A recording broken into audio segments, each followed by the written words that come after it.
And sisters, good afternoon. Good afternoon. And welcome to our first after how many years in the music ministry? 2 years.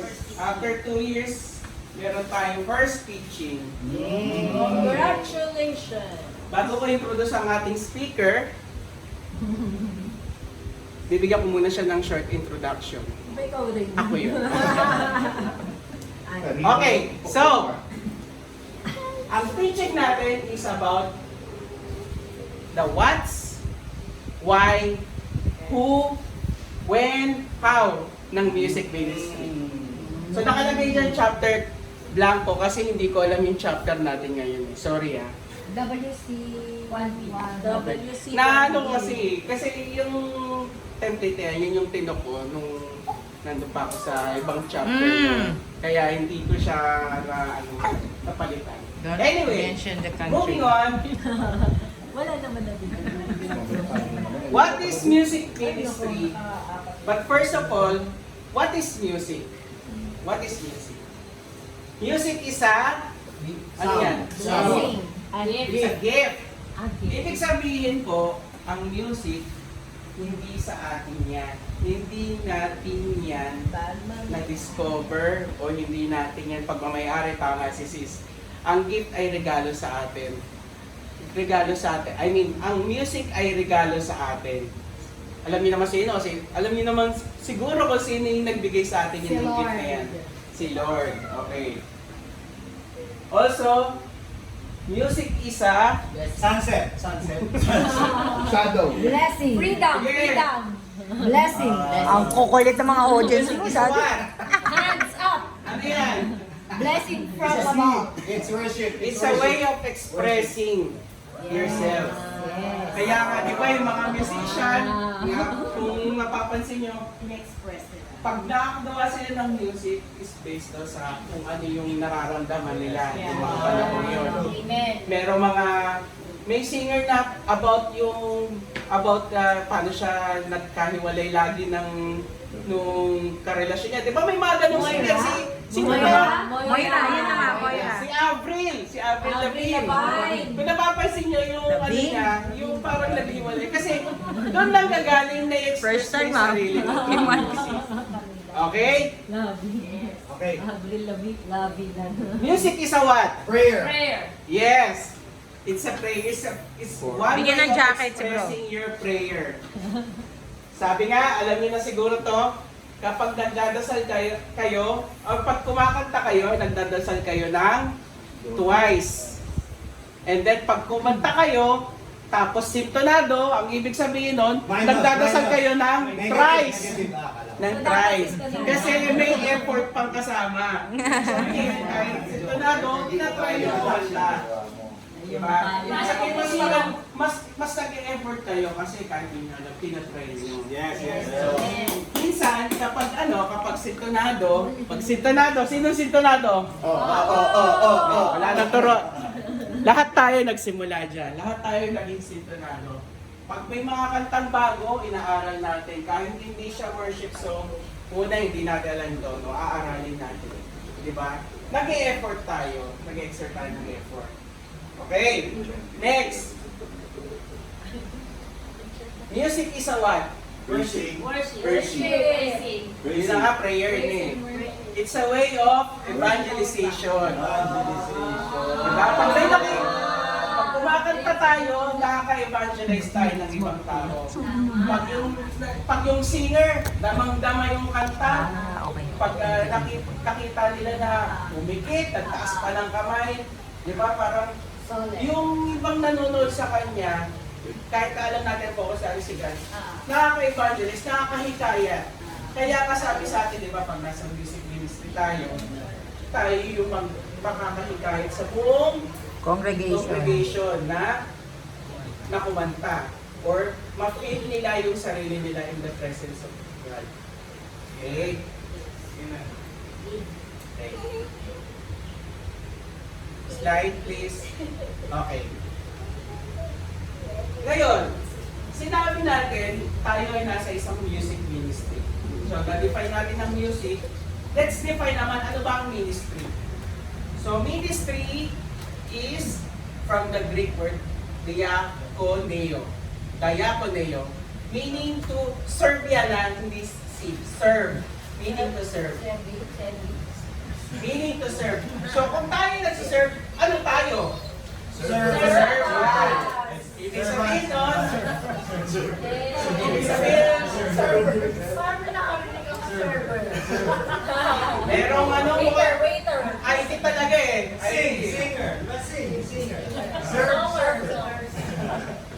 So, pag servant, ang ibig sabihin, hindi naghahanap ng kapalit. Hindi naghahanap ng kapalit kapag servant. Kasi, by definition, ang servant is parang, ano, utos, kasi nung panahon nila Jesus, Yeah. pag sinabi ng servant, hindi mo pag-aari yung sarili mo. So, kung ano yung ginagawa mo, yun talaga yung trabaho mo. Hindi ka kailangan bayaran dahil ginagawa mo yun. It's your service. Oo. Okay? So, maliwanag tayo doon. So, music ministry is kumakanta bilang isang servant. Salvador. Hindi ibig sabihin kumakanta para mabayaran. So, kung kayo ay may natanggap na pera, mali yun dahil sa pagkanta nyo. O kung kayo ay may natanggap na something, hindi tama yun. Pwede kayong tumanggap, of course, kung binigay. Pero hindi yung nag-expect tayo. Okay lang yan kasi meron naman tayong mga brothers sisters na tawag dito, Thankful. generous or thankful. Sometimes na-evangelize mo sila, di ba? Yan yung way. Pero sa atin, sabi, no need. Pero kung they insist, hindi naman tanggihan. Okay lang yun. Hindi naman masama yun. Okay? Liwanag po. Paano yung mga nagsuserve Sabi ko, para pakainin. Sabi ba, ano yan? para makakaya sila magaling? Ano? Para sila yung magaling. Ano tawag doon? Kaya tayo nag... Kaya tayo Super servant. Super servant. Kaya tayo Ito na mga nag-teaching kapatid, pakitigilin ko. para ma-inlay natin, alam natin yung ibig sabihin ng pagiging isang member ng isang music ministry. So, unang-una pa lang sa teaching natin, i-describe na anong ibig sabihin ng member ng isang music ministry. Is to be a servant. Okay? Okay. Now we will expound on that later. Expound. Okay, yan. Music ministry. Music ministry in the Focus for Christ. So, hindi tayo nagsaserve lang. Unang-una, of course, nagsaserve tayo sa CFC para kay Lord. Okay? Para kay Lord lang ang service natin. Pero nagsaserve din tayo sa CFC para sa layunin ng community natin. Of course, lahat naman ng ginagawa ng community natin is to serve din God din naman. So, minsan, pinapatawag tayo sa CNP, pinapatawag tayo sa sector, pinapatawag tayo sa chapter. Everything revolving in the CFC. But, yung end nun, lahat yung ginagawa natin para kay God. Okay? Yun ang music ministry. So, principles. Ano bang principles ng being in worship or doing worship in the CFC? So, relational, of course, relational, ibig sabihin, ginagawa natin ito dahil gusto natin magkaroon ng relationship kay God. Mas deeper kasi, try to exert effort, diba? Nagsasacrifice tayo ng time natin. Agree ba kayo? Yes. Yeah. Wala ko, hindi eh. Okay. Expressive. Bakit ang worship in CFC expressive? We want to show through singing, through actions, through raising of hands. Dancing. Oh, dancing, yes. Actually, yun yung gusto kong i-point pala kapag sa total na pangitan ni bro. Expressive, ibig sabihin, tayong music din, particularly sa singer, hindi ko nire-require yung mga instrumentalist, yung mga nakaupo, o yung nagko-concentrate sa gitara. Singers talaga. Singers, pag kumakanta kayo, huwag naman kayo nakaganon. Wala nakaganon. Oo. Kanta kayo, taas kayong kamay. Pwede sumayaw kayo, pakita. Kasi kung yung kanta natin, kasayaw-sayaw. Di ba? Yeah. Sayaw. Talon kayo. Si Bro, nakita ko yan, tataas ang kamay. Sana lahat tayo doon. Ay, si Roxy siya, nakita ko rin. Oo. Oo, all throughout. Maganda. Sabay kayo. Kung nagsusuisa, sabayan nyo rin, di ba? Para makita rin na. Kasi minsan may beat din yung yung pag-sway nyo eh. Even yung pagpalakpak, may mga chorus na papalakpak, may iba, tinotono, gumagano pa, di ba? Ganun, pag nakita ng mga iba na ginagawa nyo, gagayahin din nila yun. Pag nakita, taas kayong kamay, tataasin sila kamay. Pag nakita, taas kayong dalawang kamay, tataasin sila. Yun yung gusto natin gawin. Kaya, di ba, sabi natin, mga bro, sabi natin, ay, kanta tayo. So, hindi lang kanta. Pwede rin expression natin, aside from kanta, yung body language din. Eh, kung nakita, nakagaling, tapos sa sumangutok, makanta ka. Di ba, parang nasa ito, pag-chismisan pa tayo, ganyan. Pero wala sa ano po lang yata si Sis, mukhang mukhang galit yata sa drum mukhang nagwawala. Mga ganyan, okay.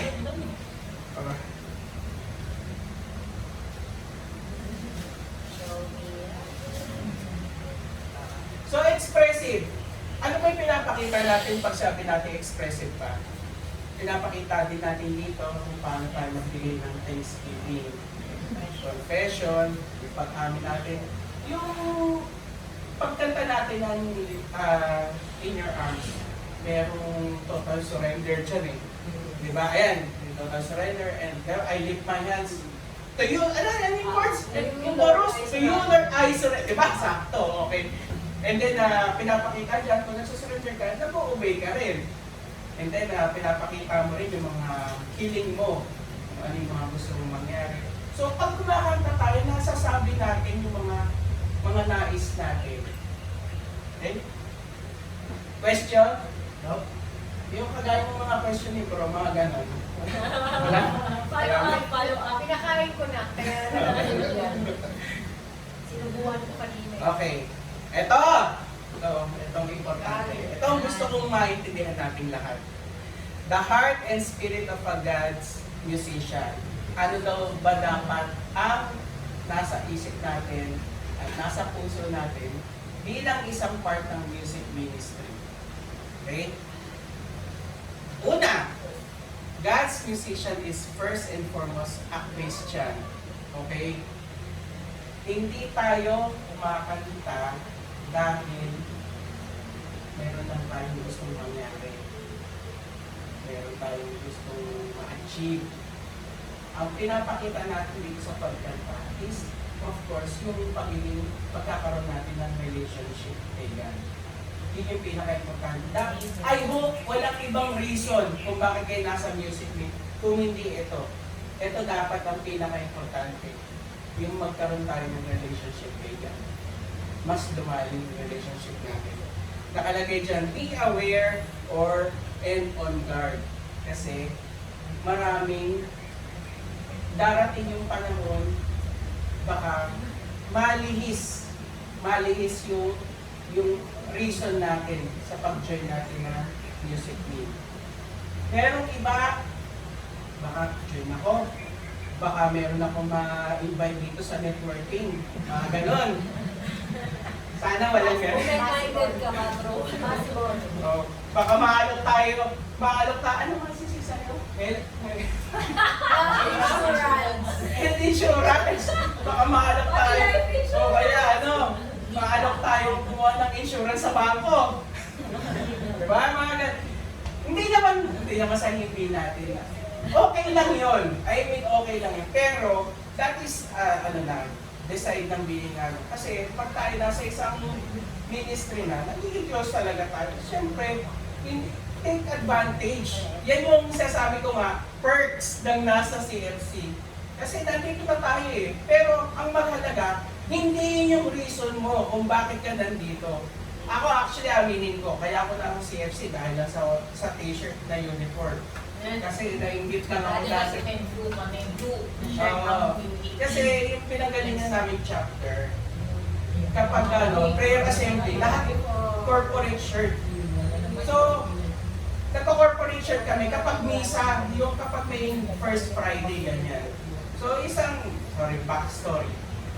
Kapag nung one day na nag-first Friday, patay kami ng misa, bakit tayo lang yung hindi naka-blue? Kasi yung color lang namin.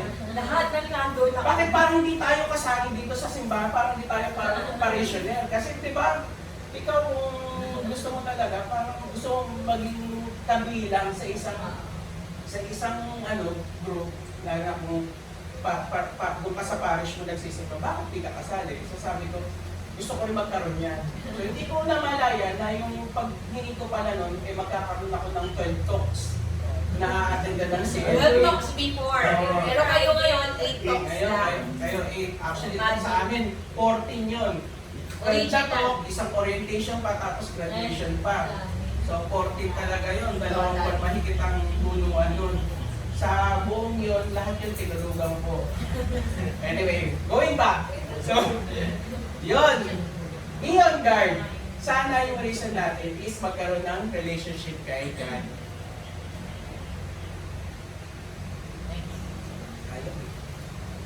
Yan. God's musician is different from ordinary musicians. Bakit? Bakit kaya? Kasi, gaya sabi ko kanina, ang musician, sige, sis, ano yan? Sa tingin ko, yung servant position, yung pag-prepare ka, tapos yung sa ordinary positions, so yun yung may mga emotion. At sa prayers na may emotion. Kasi malam yung sa ordinary na, marami may rock, may pop, may jazz. So, ito yan. Pero pagdating sa God's position, isa lang, majority lang. Tama. Yan yung brackets yan. Ang God's musician, tayong mga nasa music team, hindi tayo after sa yung i-acknowledge tayo. Uy, ang galing mo. Hindi natin, pag sinabi yan kayo ng gano'n, ang sagot God be nyo, the glory. praise God, to God be the glory. Huwag niyo sabihin thank you. Kasi, Kahit sa to. magpasalamat kayo sige, pero first and foremost, dapat din yung attitude natin na ginagawa natin ito hindi dahil sa atin, dahil gusto na, or dahil para manotice tayo, kundi ginagawa natin ito dahil sa Kanya, dahil to give praise. Yun yung unang-una. Hindi tayo after sa fame, para sikat to. Hindi. Hindi dapat na ganun yung pag-iisip natin na para sumikat ako, para para makilala ako, baka maging chapter leader ako pag sumali ako sa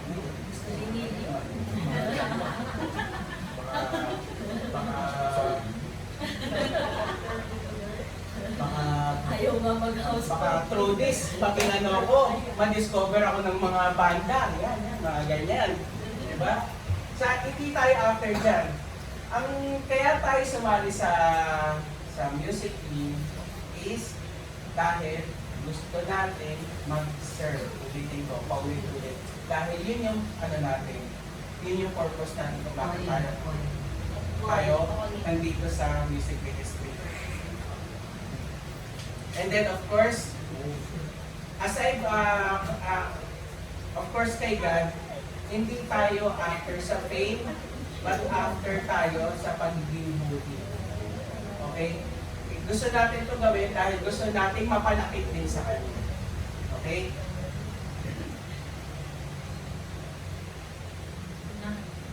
Sige, go. Okay. The music ministry is God-centered. Okay.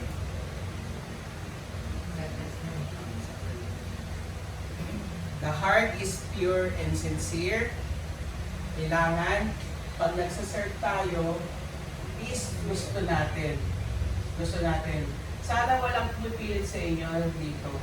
Although pinilit namin kayo muna, syempre. Kailangan kasi may push. Pero eventually, habang tumatagal tayo, dapat nagmamature tayo. Kasi even itong favorite wife ko, ano yan, hindi yan dapat tutugtog kung hindi lang din pinush ng dati namin leader.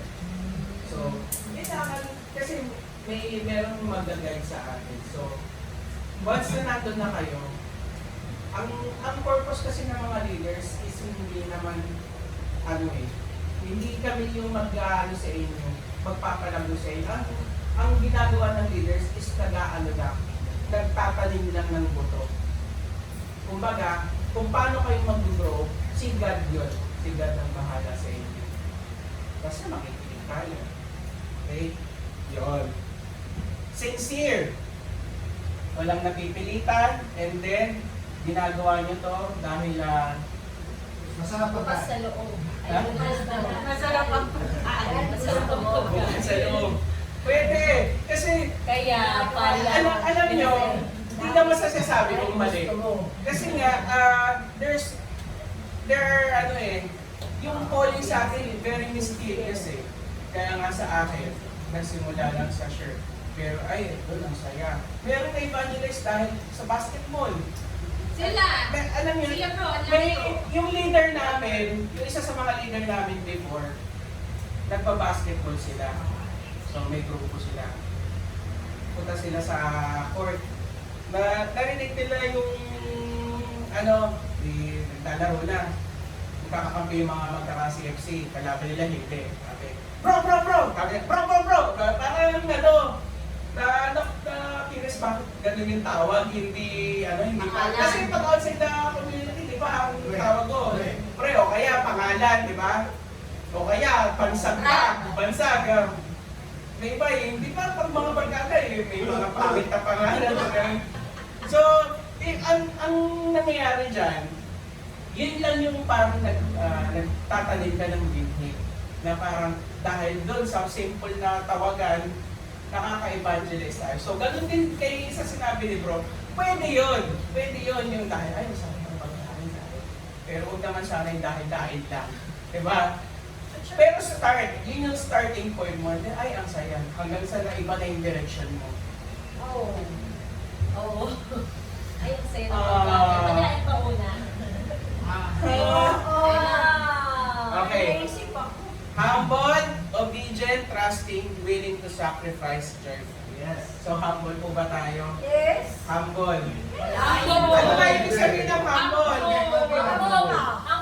I'm doing the best. Hindi, mapagmumukha. Ibig sabihin, Di ba hambog? kailangan magtuturo na ako. Oh, bro, ikaw, humble. Ay, humble yan si Jonel. Anong ibig sabihin ng humble? Yan na humble yan. Example. Example. Ayan, sige bro. Siguro pagkakaintindi mo sa humble, hindi lang na sinabihan ka na kunyari, uy, ang galing mo sa pag-basketball. Hindi lang sabi na jump ka lang yun, mas mayabang ka yun. Ang pagkakaintindi ko, mas humble dahil nagagawa ko yun dahil kay God.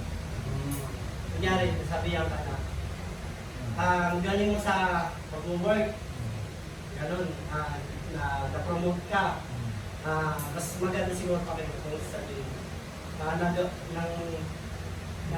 Natapos ko yung ginagawa ko ngayon, nagagawa ko dahil kay Lord. Mga ganun. Yung example kasi ni Grace, sobrang next level na lalim eh. Okay naman yung sinabi niya. But humble is being the better man by being the less better. Ay, hindi niya ba yung ibig ko sabihin? Kumbaga, being the better man by being small person. Being the small person.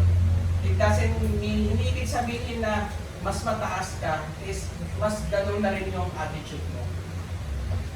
Naintindihan mo? Yes. Mas kahit ang point dito is, yung tama si bro, accept mo sa sarili mo na lahat ng bagay is hindi mo kaya o hindi mo magagawa ng mag-isa na meron kang na kinakailangan mo ng tulong. So, being humble then is yung marunong makinig somehow related sa being obedient. Yung, kasi parang dugtong-dugtong siya eh. Kumbaga, kung ikaw magaling ka, willing ka pa rin dapat makinig. And then, willing ka pa rin sumunod. Obedient. Diba? And then, dugtong na rin natin, trusting. Pagtiwala tayo na lahat tayo dito, gusto natin is papaganda yung ano natin, yung service natin. Okay? Willing to sacrifice. Hindi ko natatanong ito dahil lahat kayo nag-sacrifice ng oras, nag-sacrifice ng mga talents, ng oras, tsaka ng pressure nyo. Oo, 3Ps. Oo. Effort. Okay? And then of course, kapag nag-serve tayo, masaya. Yes. Huwag niyo pupunta tayong galit. Huwag tayong, although hindi maiwasan, Galit sa kasama. wag tayo pupunta ng wag natin dalhin sa as much as possible.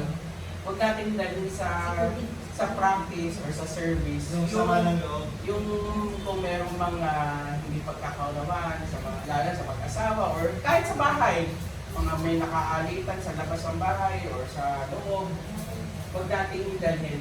Kasi nakakahawa yung kumbaga, imbis na masaya, tapusin na natin. Hindi ka na nakakonsentrate, kakakanta kasi nakakonsyos tayo doon sa bakbalitan, tapos ako, taro, tayo, paano gano'n.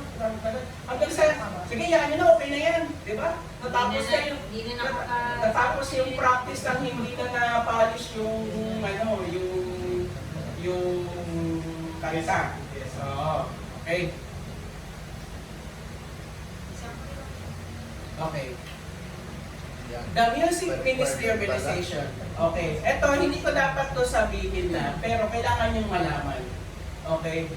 All music ministry must be a member of CFC community. Member naman tayo lahat. And at least 1 year from formation. So, sa kasamaang palad, anyway naman, na-relate ko naman to sa ating chapter. Hindi kasi nangyayari itong 1 year formation sa CFC dito sa chapter natin. Dahil sa dami ng activities. Before kasi, bago pa tayo mabuo, ang CFC is every week nag-household. Inabutan yung chrono. Every week, di ba? Ngayon, din. nagkaroon ng Once a week. Once a week, every Once a week. weekend. Bakit? Si Ses, kasi umakalala Hindi naman naalala nga. Hindi namin naalala. Sisi, napunta mo yung Carlo, kayo. wala nga pala kayo sa Wala Single ka sa sa YFC. ko. YFC ba single sa sila yung YFC, tapos diretso ka. Nag-singles din ako. Sa single wala rin. Isa pa sa akin ako Anong ginagawa sa SFC? Once a week. Hindi once a week. Alam ko, iba Pero sila. wala kayong household. Meron. Hindi, yung household season sinasabi namin. Every weekend. Hindi. Anong Yun ginagawa ang nyo? weekly. Anong ginagawa nyo weekly? Ano ba hindi rin? So, Meron may gathering. May mga gathering. Saan yun? Sa bahay o sa simbahan o Simbahan. puro... May bahay. May bahay, may simbahan. Pero hindi weekly. Parang once a month naman. hindi, sis, meron kayong household. Kasi bata pa kasi si Hindi siya every week. Hindi siya every week. Alam ko siya, na hindi every week ng SMC. Bata pa kasi si Six, hindi na rin inabutan yung Correct. Busy siya. Busy siya. Anyway, moving on. So, before, ang CFC is weekly ang household. So, nagkaroon ng directive dahil nawawalan daw ng panahon sa pamilya, puro CFC na lang, weekend, hindi na makasama yung mga anak.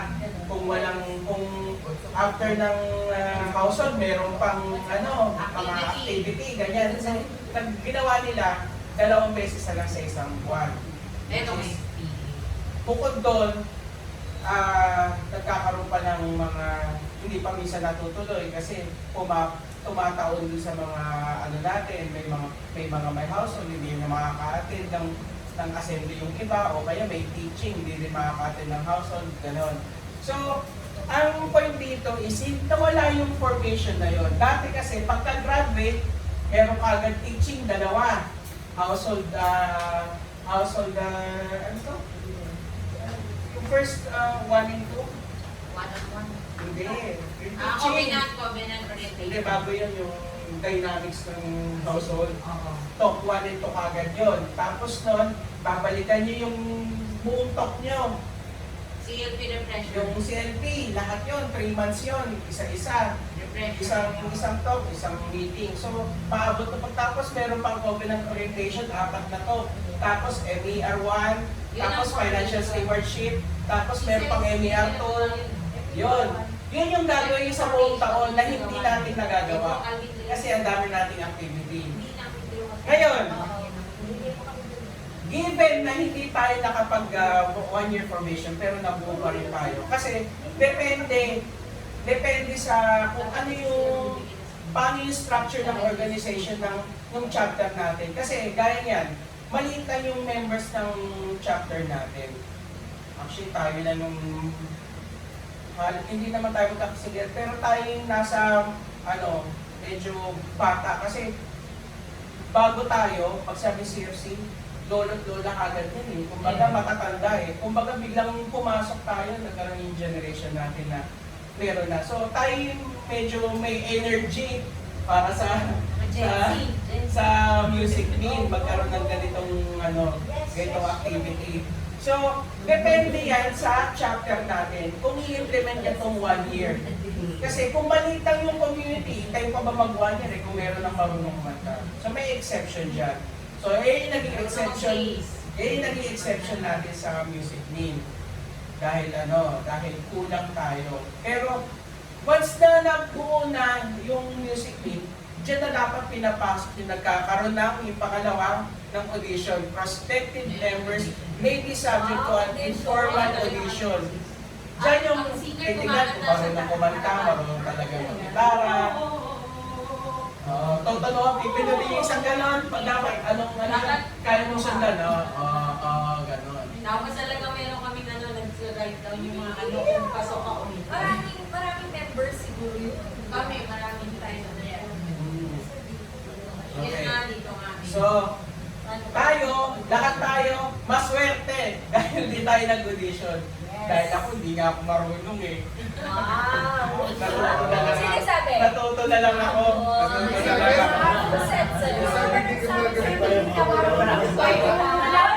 Ako nga, hindi marunong natuto kahit ganun-ganun lang. Nandito pa ba?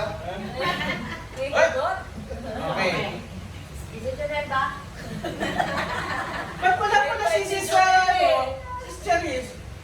Tapos yung pumatin. Cheris na Punta eh. sa bahay yun. Sabi na ate Pepe. eh. Pepe. Sabi na ate daw ko, Cheris. Please.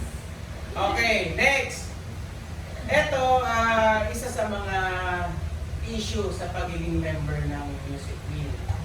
Your household is your priority. Carlo. Members must be present at the last rehearsal prior to service or performance in order to sing. Hindi pa sa Ito hindi ko ginawa to hindi ko in-invento to Hindi pasok tayo. Pasok si Bobby. Pasok. Pero hindi rin natin to i-implement. Sabi ko nga, Hindi lahat na lang sa last rehearsal umatin. ngayon, hindi rin natin to ini-implement dahil nga hindi pa ganun ka-stable yung music mean natin in terms of singer, in terms of instrumentalist.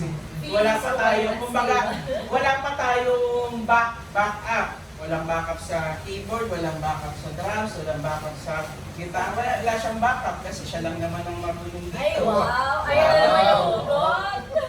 Wow! Wow. Bigat! Wow! Nasabihin lang ito. Okay. Ulitin ko. Priority ganun. Priority, Bentisoy. Tumigil kayo! Sabali na. Okay. Priority niyo is yung household. Ngayon, kung conflict sa sa music beat, kailangan ang pupuntahan nyo, Is halimbawa nasa household ang puntahan nyo. Kaya nung nagsabi kayo bro, hindi ko never niyo maririnig na kukontrahin ko, huwag kang umatin sa household.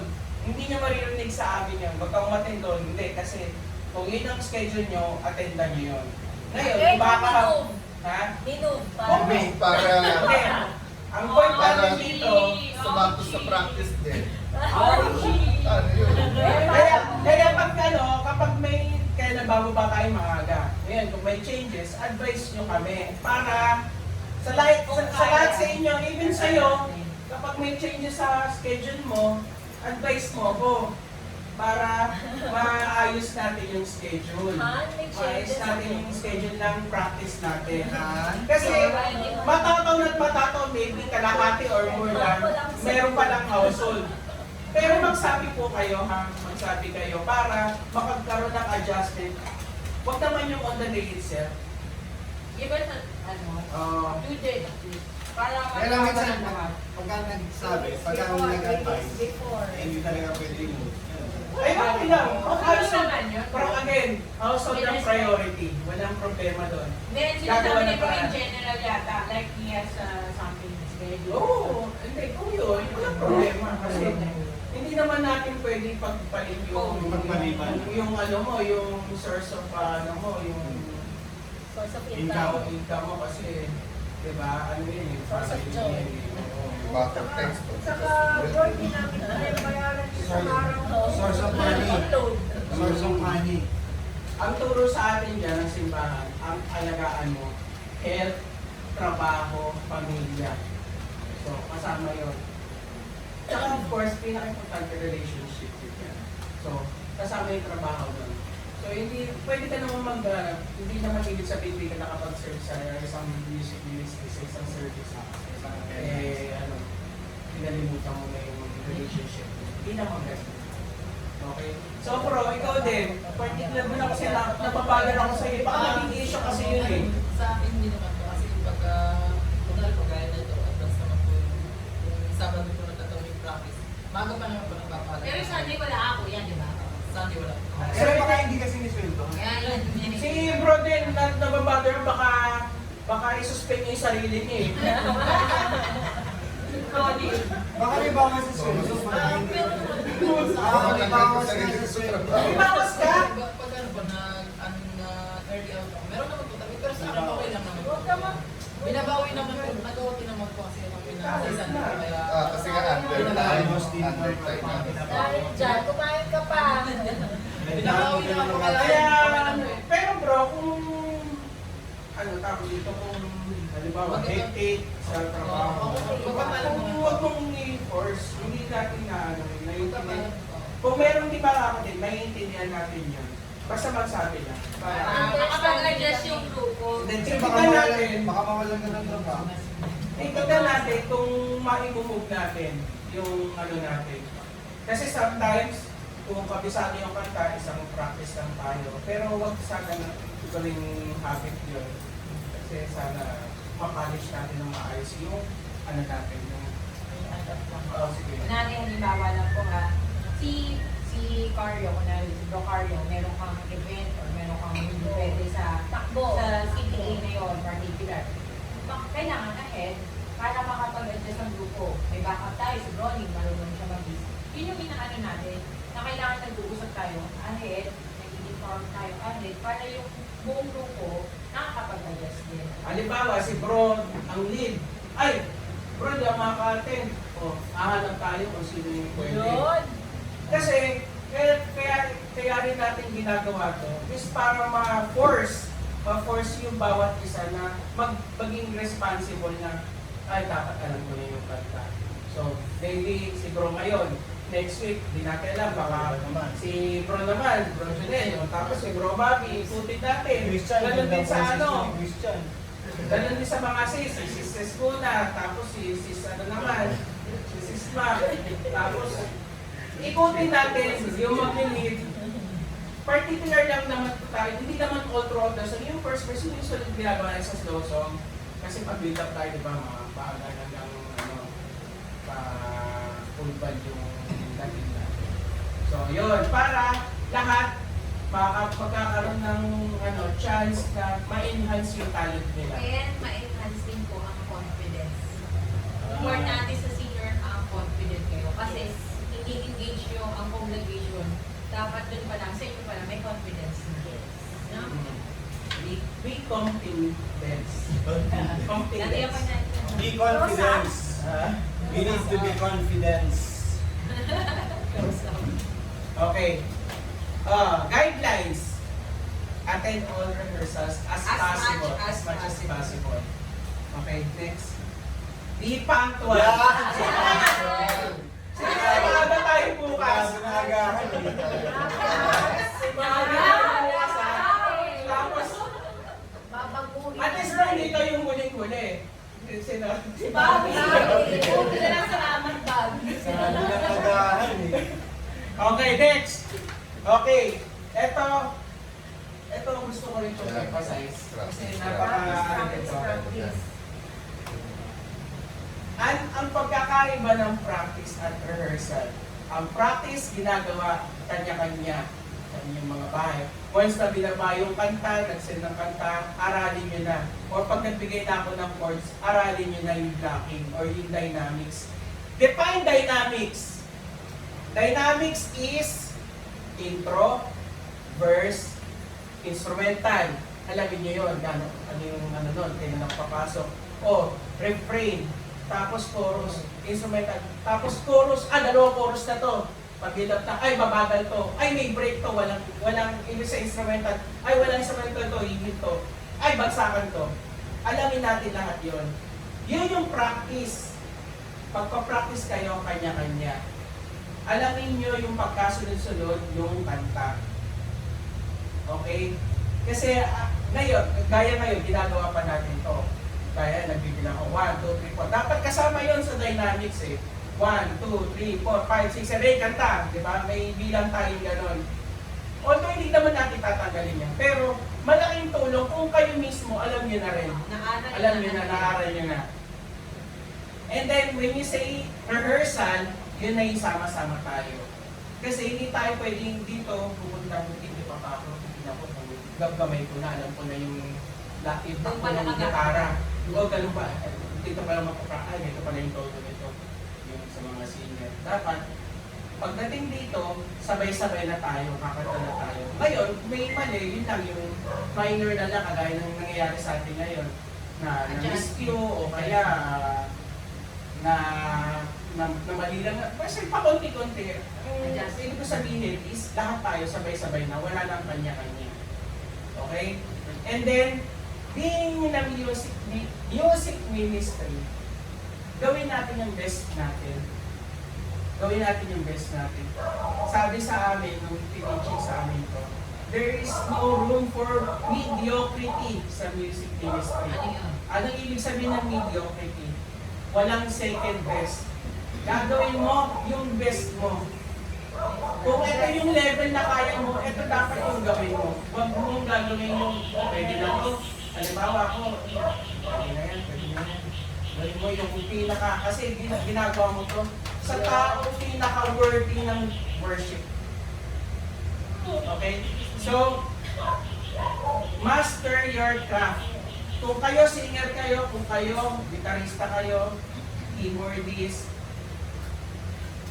kung ito na yung level nyo, i-level up nyo pa kung kaya nyo. Kung dati, ano lang kayo, melody, bakit nyo try mag-voicing na next time kung kaya na. Yan. Mag-ano na kayo, i-level up nyo, continue improving, ibig sabihin, master your craft. Diba, hindi natatapos yung pag-aaral natin. Gaya ngayon, pwede si bro, bass, nawala siya, pwede ka rin mag-bass, diba? Ibig sabihin, dinadagdagan mo na yung alam mo. Pag si sis na hindi available, wala tayong kapalit. Ang gagawin natin, dapat may, alam nyo, mga processes, nandito na tayo, umupo kayo dyan, magtanong kayo. Diba? Doon kayo matututo eh. Ako nung nasa music ministry, nung maganda ko, hindi rin ako marunong mag-gitara. Pagtatanong ka syempre, kasi yung iba hindi ka naman lalapitan kung hindi mo naman pala kailangan. Hindi sila mind reader. Diba? Kung sabihin, baka alam niya siguro, ayoko na magano ng parang tinuturuan ko. Ganito yung iisipin ng iba eh. Di ba? Ayoko turuan, baka sabihin, nagpamagalan ako. Kayo ang lumapit, sabi nga sa atin kanina, be humble. Be humble. So, andyan na yung drugs. Kumain kayo mabilis. Patanong kayo, mag-ano, para matuto tayo. Ako, nagtatanong kay bro Carlo, paano ba ito? Ano ba yung sabihin? Pero hanggang ngayon, hindi ko naintindihan. Hintay! Pero nandun yung intention. Nandun yung intention na gusto kong matuto. Yes. Eh, siguro ngayon mahirap kasi yung pinapal ko sa Facebook, sabi yung gano'n ka katagal. Taon daw. No? Taon pala. O meron pa akong kakatanong ko pa lang siya sa kanya ng last 2 weeks ago pa lang eh. Oh. Diba? Ibig sabihin, nandun yung intention nyo na matuto. So improve, keep on improving. Kung ngayon, nag-ano na kayo, kumakanta, next time, magbibitara naman kayo, or next time. Kasi ang point dito, gusto ko yung sinabi ni, yung brother dito. Kasi kami ngayon, ako yung music, ang tawag sa akin? Coordinator. So, binigay sa akin responsibility bilang coordinator ng music. So, ang goal ko is maging, maging irrelevant sa music me na to. Kasi gusto ko mag-improve lahat. Okay? Kasi hanggat maaari, dapat, pag nawala isa, tuloy ang music me. Hindi pwedeng pipigil dahil nawala tayo singer, wala paano tayo. Meron, dapat tayo, confident tayo na makakapag-serve pa rin tayo. Okay? So, also, share din sa iba. Share niyo yung knowledge niyo. Hindi naman para mawalan kayo ng gagawin. But kasi community naman tayo. Ang purpose natin, again, alam niyo na, hindi para sa sarili natin. Kung meron kayong isang grupo, dapat na matututo ng mga ibang mga talent niyo. Sa music thing yun. Siguro kung tayo ito ay nasa band, di ba yung ibang gitarista, kung ganun ba, tinatago, ayaw pakita yung ginagawa nila. Hindi ganun na eh. Sa mga banda. Sa banda. Sa banda. Parang ganito. Ay, Hindi sila kailangan ng visual aid eh. Yung mga ibang gitarista, lalo na yung sa mga eskwelahan, ganyan pero maliit doon, merong maliit. Ay nila ipakita yung ginagawa nila. Ganun kadamot noon, nung high school kami. So, ibig sabihin, Parang sila namin alam. oo, makita nila. Ewan ko, ginawa mo rin yan. Ganun yun. Nagka-idea na si Carlo nga, magagawa. So sana, tayo, one committee, magtulungan tayo. Okay? Share, hindi lang sa sa treasure niyo, hindi lang sa pagkain. Share niyo rin yung talent niyo. Alam ko, share niyo na yung mga time niyo sa pagpunta rito. Share niyo rin yung talent niyo. Okay? Okay. Ay, dati may add lang ako. Kasi may nasabi si Sis Mac eh. Sabi niya, hindi naman tayo perfect. Tama siya, hindi tayo perfect. Pero yun nga, hindi ito kanina yung gawa. But we will still try our best to be perfect para kay Lord. Hindi para sa sarili natin. Naalala ko lang yung sinabi niya kasi magandang pahinga kasi yun. Hindi tayo perfect, tama yun. Pero pwede tayo maging perfect para kay Lord. Through this, through music, through our craft. Importante, condition of your heart. Ano ba talaga ang layo niyo? Ayan na, Daddy. Next. So, nandito tayo sa exciting part, ang conclusion. So, music ministry is our way to serve and worship God. Okay. Nandito tayo. Again, ulitin natin, emphasize natin. Yes, sir. Lagi yung isipin to ha. Lagi yung tatatak sa isip nyo. We are here to serve. So, we are servant. We don't expect something in return. Okay? And our music should always be led by the Holy Spirit. Hindi natin to kaya, hindi natin magagawa yung mga ginagawa natin kung hindi tayo inspired by the Holy Spirit. Tingnan si Bro, kakantayin niya kung hindi niya dinadama sa puso niya sinasabi. Kaya actually, nag-pray ako na hindi niya naririnig. Sabi ko sa inyo, Dear God, Holy Spirit, tulungan mo ako ng Ayan mga yun. Kasi, Di ba ang ganda ng boses ni Bro? alam nyo eh, alam nyo yung level up ah. At saka ako kakanta pagkatapos. alam nyo, ramdam nyo kung yung dasal is empty. Yeah. Diba? Yes. So So kung kayo naiyak dahil nagdadasal kayo, alam yung galing sa puso yun. Kung kumanta kayo ng iba yung kantahan, yung meron naman yung ano talaga. Hindi kasi ma-put into words yung expression eh. Kasi iba yung pagsasalita, iba yung nararamdaman mo. So, alam niya, Naramdaman ko yung wala siya. Nagpagyo ka, tapos kumanta, di ba? Na-miss mo. Nararamdaman ko rin. Yung sa... Na-miss mo. ano ba tayo, hindi ko alam. Oo, na-miss mo. Ano nga yun? Ano kanta yun? Hindi tayo mo kasi. Ay, Ay, wala ka. wala siya kaya empty ka. Haba ng head. Nagbagyo ka. Nagbagyo ka. Nagpunta kayo yung sa opisina. Kantang yun, naramdaman ko, be. Oo, ano nangyari? Wala ka kasi. Kaya naramdaman niya ng gusto yung absence. Yung Kasi alam mo absence. ba kung anong sinabi sa akin? Inactive next time. Alam mo kung anong sabi sa akin? Nag-concert ako. Okay. Hindi ko na-gets. Ba yan? Yung pala yun. May punchline pa lang. Kala ko naman eh. Kaya nakakakot yun na. Kala ko, ayos na eh. Okay.